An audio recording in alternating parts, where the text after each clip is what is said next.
captivity. Moses comes, sets them free, and gives them the law. It's the same thing that's happening here. They're in captivity.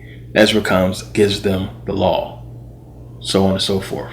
So it says here, this is Ezra 1. Now in the first year of Cyrus, king of Persia, that the word of the Lord by the mouth of Jeremiah might be fulfilled, the Lord stirred up the spirit of Cyrus the king of Persia, that he made a proclamation throughout all his kingdoms, and put it also in writing, saying, Thus saith Cyrus king of Persia, the Lord God of heaven hath given me all the kingdoms of the earth, and he hath charged me to build him an house at Jerusalem, which is in Judah. Who is there among you of all his people? His God be with him, and let him go up to Jerusalem, which is in Judah, and build the house of the Lord God of Israel.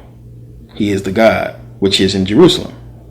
And whosoever remaineth in any place where he sojourneth, let the men of his place help him with silver and with gold and with goods and with beasts, besides the free will offering for the house of God that is in Jerusalem. Notice how they keep saying it's in Jerusalem. Then rose up the chief of the fathers of Judah and Benjamin, and the priests of the Levites, with all them whose spirit God hath raised, to go up to build the house of the Lord, which is in Jerusalem. So you have Cyrus, king of Persia, proclamating that the Jews should be released.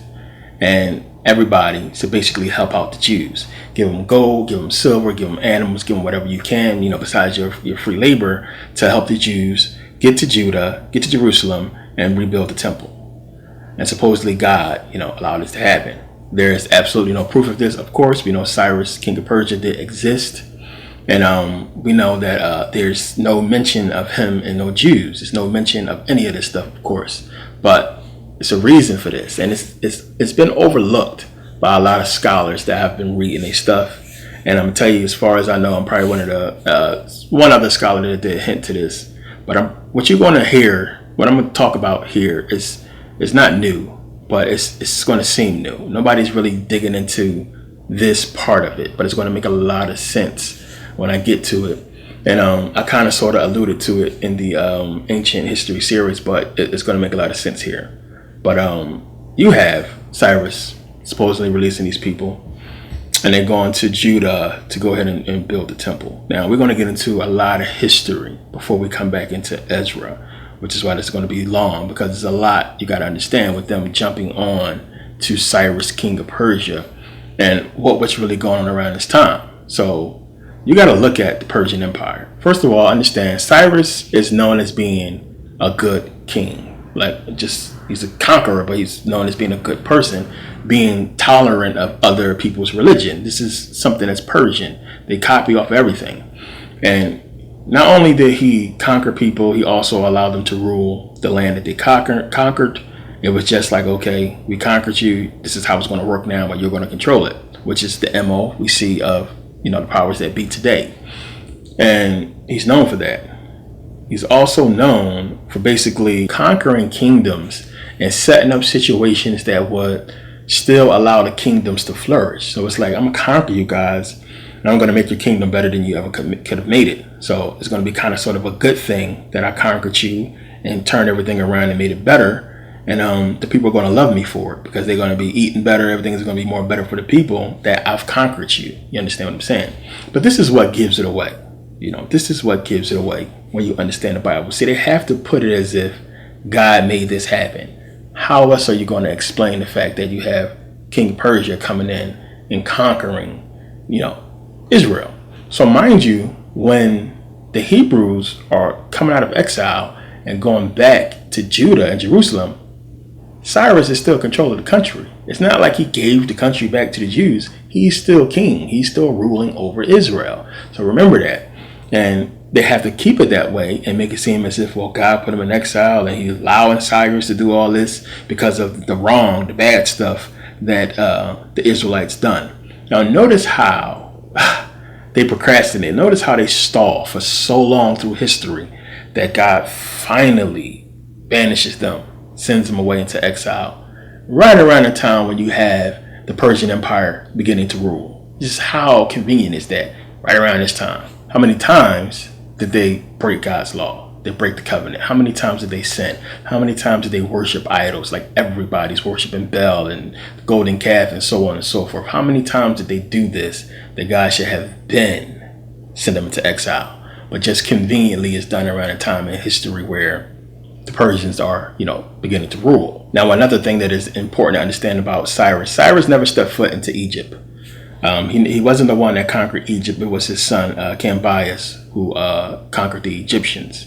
And when he really started to get into it, it was sort of respect that the Persians sort of had at the time. Some people speculate that Cyrus had a respect for the Egyptians for their contributions and he didn't want to conquer them. And that was probably one of the reasons why he was killed. This suspect his death, which we'll get into. And Cambyses was the one who could, get the job done. But as I said before, Greeks got a role in this. And that's what we're going to get into. But one of the things I want you to do is take a look at this. This is the Persian Empire. Now, I want you to look at how vast it is. Not to mention the fact that their army was in the millions, according to Herodotus. And the fact that not only that, they could hire mercenaries. They had so much money. They are known for being so wealthy. And the thing is, how, with them controlling all of this, did the Greeks beat them? How? And they beat the Egyptians later on. But how did the Greeks manage to defeat the Persians? It's impossible. This small little speck here managed to amass an army large enough to beat what's already conquered and established by the Persians, so long ago, with that kind of army. How? And we've seen the movies and we hear the stories and they try to make the Greeks as if, they were superheroes almost. And a lot of white folks believe that. Something special about them. But it's impossible in real life to see how they could have possibly beaten the Persians. Now, they say that they don't know exactly how Cyrus died. And as I said, a lot of people speculate he was killed for many different reasons. But we know he was almost 70 when he died. Now, there's a lot of different stories. One of the stories is his wife killed him. Another story is, he died of old age or poison or something like that. Then you had a story of Tamaris, who was Queen Tamaris, who was the queen of the Masagda people. And it's supposed to be like, Europeans. So the story goes, Cyrus basically was coming to try to marry the queen, and she didn't want to marry him. So they went to war. And her son was the head of, like the general. And what they realized, the Persians realized that these people did not understand the effects of wine. Of course, when you taste wine, depending on the wine, it's like, this is good, you're going to drink it, and then next thing you know, you're drunk.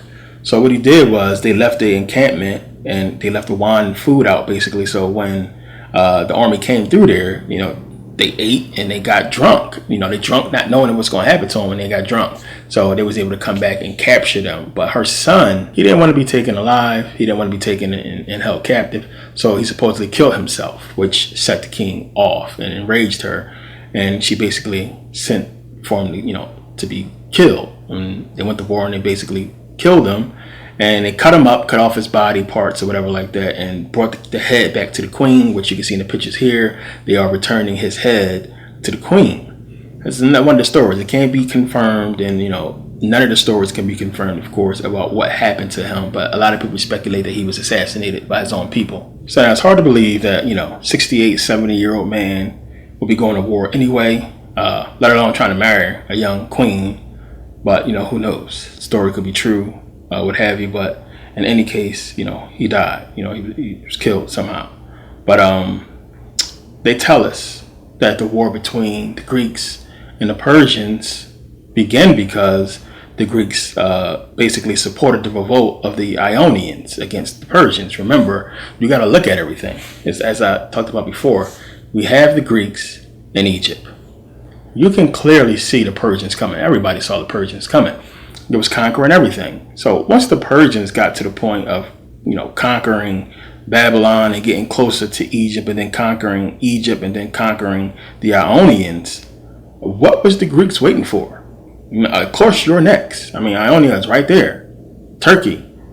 It's right there. They're coming eventually for Greece. So why would the Greeks not align with the Egyptians or the Ionians or with anybody, the Carians, somebody, to fight against the Persians? Why would they not do that?